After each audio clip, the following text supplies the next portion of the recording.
Hey guys, well, it's Monday. I don't know how Monday comes around so fast. Every week, every day, I'm like, oh my gosh, it's Monday, which means it's Meaningful Monday and an opportunity for us to chat about something that I feel like can help make your classroom more meaningful for your learners. And so I'm excited because I'm always excited. I say that at the beginning of every live and every podcast. And I love doing this because it gives me an opportunity to share on the Facebook page. And this also will be on the podcast as well. So regardless of how you're listening, I hope that this will be an opportunity for you to learn something new that you can implement immediately into your classroom. So why am I excited? We are starting a new series called Engaging Today's Learners. It is no secret that engaging today's learners is not an easy task, right? We think about the things that they have access to, and one of the big conversations is so much of what we give them, so much of the information that we deliver is often available in their pockets, on their devices. And so thinking through that throughout the next 4 weeks, I'm going to share practical ways that you can engage your learners. And we're going to talk about what does that look like? What are some practical tools you can use? And what are some ideas that you can really implement fairly easily in your classroom to make this happen? I think one of the first conversations that we have to have is, what does an engaged learner look like?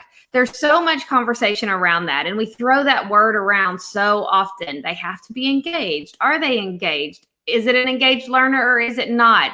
And as we have those conversations, I just think that word sometimes is misunderstood, and thinking through and being very intentional about understanding what engagement looks like for today's learners. And I think it looks, sometimes I think it looks different than it did when I was a learner in the classroom, which was a long time ago. But sometimes when I reflect on myself as a learner, I'm not sure that that's the case, because I think about my classroom experience and I think about what we were expected to do. And most of the time, if I'm honest, that was to come into class, sit down, be compliant, and listen. And I think about so many of the things that a lot of the teachers that I had that were engaging, and I think about the teachers that I had that were not engaging. And those teachers that expected us to just come in, sit down, and be compliant, that wasn't the engagement part. That wasn't engaging, right? I wasn't excited to be in those classrooms. So whether you're watching this now or whether you're watching later, or even if you're listening on the podcast, think about your school experience. When were the times that you were engaged? I don't know that sentence made sense, but think about some things that you did when you were in school. Think about some of your school experiences. And what was it about some of those experiences that resulted in you being engaged or resulted in you wanting to be there? I don't think very many of us would say worksheet 2.1 was like a really engaging time for me, because the reality is that type of learning is not engaging. It is us being compliant and doing whatever it is we have to do in order to learn the content. This generation of learners is not willing to be as compliant as many of us were, because they have instant access to that information outside of the classroom. They don't necessarily need us to give them that, and they are very well aware of that. So thinking through, what does an engaged learner look like? I think there's several different things, but I think it's different for every learner. I think some students are engaged when they are sitting quietly and they're listening and they're looking at you. I think a lot of learners know how to play the game and they're simply being compliant. I think that some engaged learners show their engagement by asking questions. They show their engagement by staying after class and wanting to continue that conversation. Sometimes they show their level of engagement by whether or not they go home and talk about it. We think about today's learners, how often they go home and their parents say, "What did you do at school today?" And unfortunately, sometimes they respond with nothing. And I always say, when a student says nothing, what they really mean is, I didn't do anything that was fun. I didn't do anything that was meaningful to me, and I didn't do anything that makes me want to go back tomorrow. And so we all know as educators, we did something that day. But if they are going home and saying nothing, that means they weren't engaged. So thinking through, what does engagement look like? And how do we know when our learners are engaged? And I think that's a bigger conversation than just a check, check, check, right? I don't think we can say, well, if they're doing this, they're engaged. If they're doing this, they're engaged.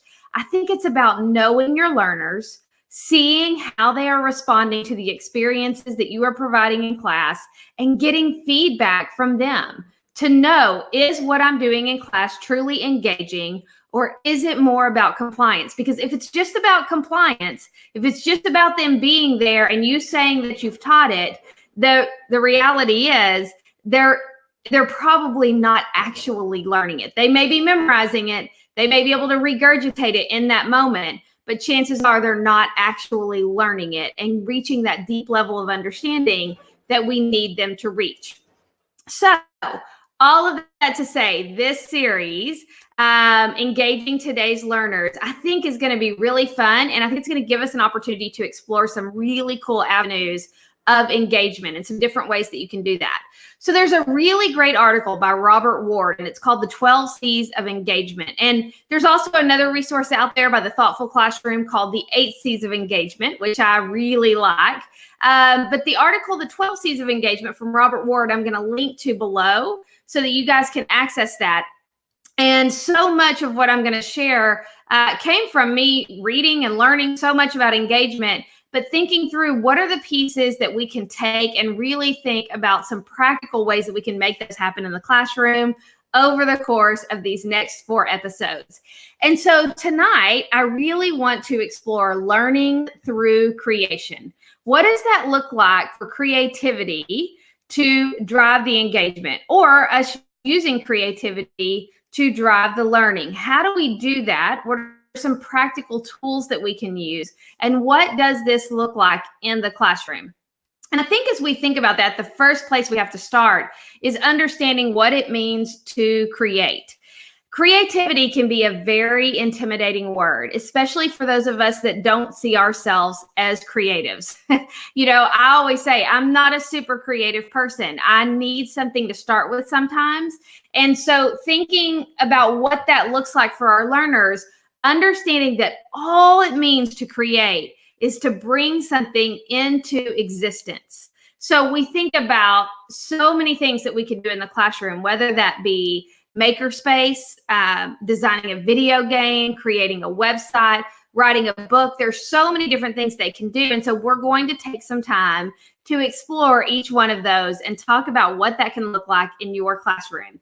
If you are on live, I know a lot of you will hop on later and watch this. I know sometimes it's easier to do that. But if you're on and you want to leave a comment or you have questions, feel free to do that in the comment section below.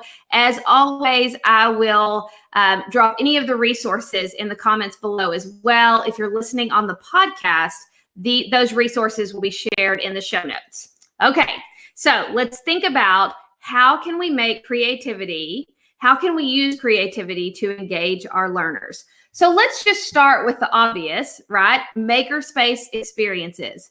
And when I talk about engagement, if you've heard my podcast before or you've heard me share, I often talk about designing an experience using the 3 E's. So engaging your learners as soon as they walk in the classroom, designing an experience that they'll want to invest in, and then empowering to take that learning beyond the walls of the classroom.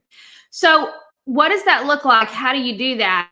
Engaging them as soon as they come in the classroom is so important. I have seen time after time where teachers or educators begin class in a way that is not engaging or it doesn't get their learners excited about the learning. And sometimes that just sets up the entire class period to not go as well as we would hope, or for our learners not to be engaged as we need them to be for the learning to stick. So thinking about makerspace experiences, could you, at the beginning of class, as soon as they come in, have different materials on their table? So maybe that is a paper towel roll, maybe it's tape, maybe it's construction paper, whatever, maybe it's Legos, whatever it is that you have out. Could you find a way to take whatever it is that you're going to learn that day or what they are going to learn that day, and design a makerspace experience around that topic. So in other words, let's say I am going to be designing an experience around fractions, and you want your students to show you what they know about fractions. You could use Legos to do that, right? There are so many ways to use Legos and fractions. I think about if you've seen the Apollo 13 clip, there's a great clip of where they just throw everything out on the table and they're having to find a way to solve a problem. And they literally just have to say, hey, here's all we have to work with. We're trying to save lives here. How do we do this? And they have to figure it out together. And that's a makerspace experience. That's what it looks like. Just giving them materials and saying, hey, you guys find a way to solve this problem. So if you can think through, if I had those materials on their table when they came into class and I could get them excited about the learning through that, what might that look like? And could it result in them being more engaged the rest of the class period or the rest of the day? I think makerspace should happen in every classroom. I don't think that you have to have a makerspace in your school to start building that maker mindset in your learners. We know that this generation learns by doing. And so why would we not give them opportunities to do? And a makerspace experience is a great opportunity to do that. So whether you use that at the beginning of class or you use it, or it is the experience, right? If that's the learning experience, makerspace is a great way to engage your learners because it gives them an opportunity to learn the content through application. And it also gives them an opportunity to practice those life-ready skills, right? That we talk about all the time: collaboration, communication, creativity, critical thinking, and reflection. And making those a priority and weaving them right into that experience so that it's not separate. So makerspace, great way to engage your learners. I think another way that we can use creativity to engage our learners is through having them write and having them create something from nothing, right? We just talked about last week how we can make writing meaningful. And one of the tools that I really like, whether they are writing, whether they are making a picture book, however you want to use this tool, bookcreator.com is a really great resource. My students absolutely loved when we would do this in class. And so many of them would use Book Creator to get their thoughts across, to create and to share with other students. So you guys can hear the train coming through. I live in a town where there's a train. So oftentimes when I'm on the podcast or live video, that's when the train decides to come through. But thinking about Book Creator and using it to engage your learners, think about a creative KWH, right? Asking them to share with you, what do you know? What do you want to know? And how are you going to find it out?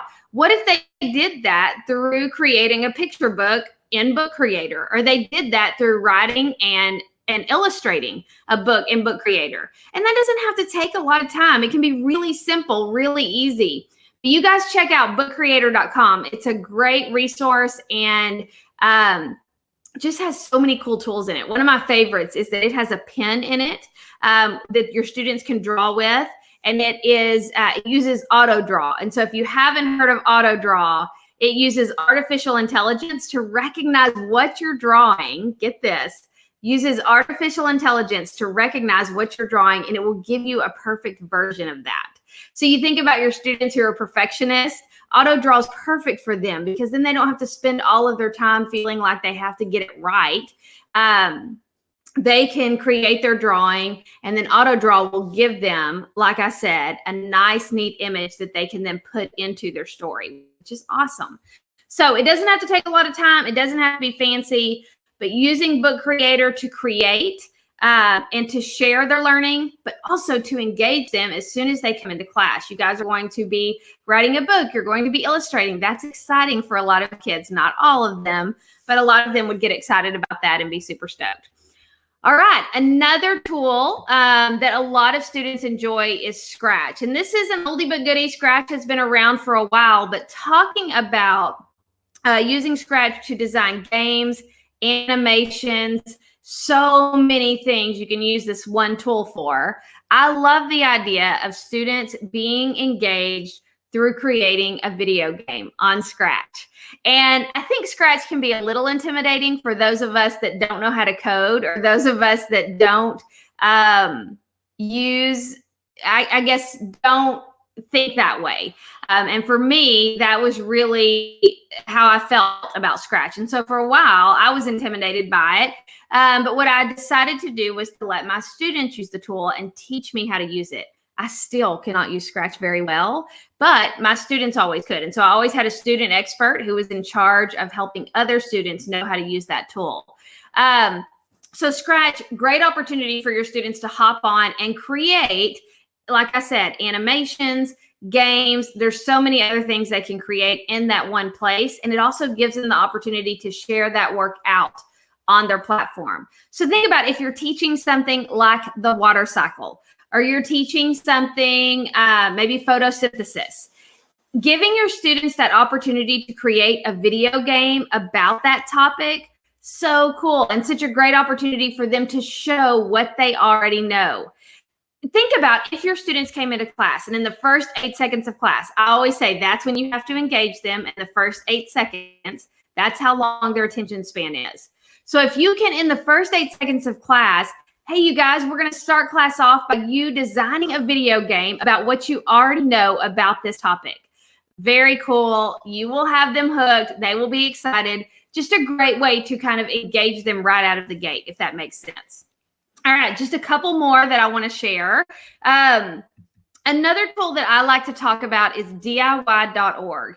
And DIY.org is not completely free anymore like it used to be, but it's still a great tool. So let me tell you what you can do with this, even if you don't have the paid version. So you can go to DIY.org and you will click on skills, and it'll pull up all of these things that your students can do beyond the walls of the classroom. So that might be designing video games. It might be fashion designer. It might be cardboarder, just so many ideas. One of the things that I love about DIY.org is that it exposes them to so many different opportunities. But when they click on that skill, it gives them challenges that they can complete to become good at that skill. Now, what they can't do on DIY.org anymore is go see the videos of what other kids have done, and they can't get the specific directions. But I don't know that they necessarily need those for that tool to still be really meaningful and really powerful.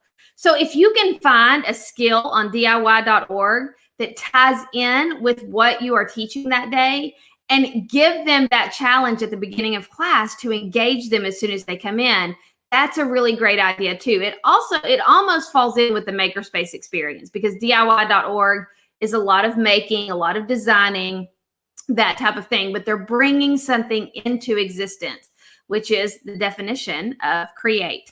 So DIY.org, you guys check it out, click skills, and check out some of those challenges that they give. All right, finally, engaging students through giving them the opportunity to design and create a website. So this is a real skill, right? Students learning how to create websites, share those out beyond the walls of the classroom. That's powerful. You think about editing, learning how to write, understanding where things need to go on a website.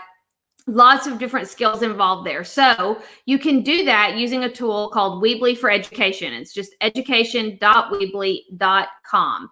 And so this is definitely something that you want to check out, because when you have your students create websites, you want them to do it in a way that you have some control over. I don't think you just want them out there randomly creating websites that you don't know about, at least not in your classroom. They can do that on their own time.